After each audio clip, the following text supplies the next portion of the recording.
At such times of the mathematical book, a quotient fell in love one day madly for an unknown. He looked at her with his countless eyes and saw her, from the apex to the base. A unique figure, rhomboidal eyes, trapezoidal mouth, orthogonal body, spheroidal breasts. He made his life parallel to hers until they met in infinity. "Who are you?"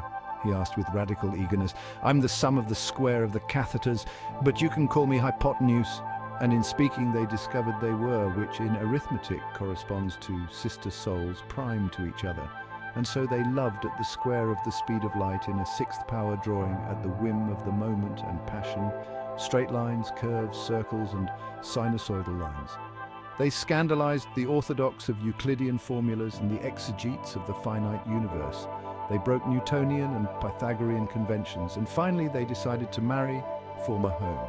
More than a home, a perpendicular. They invited as godparents the polyhedron and the bisectrix. And they made plans, equations, and diagrams for the future, dreaming of a happiness integral and differential. And they married and had a second and three cones, very funny, and they were happy until that day when everything after all became monotony. That's when appeared the greatest common divisor, frequenting concentric circles. Vicious. He offered her an absolute greatness and reduced her to a common denominator.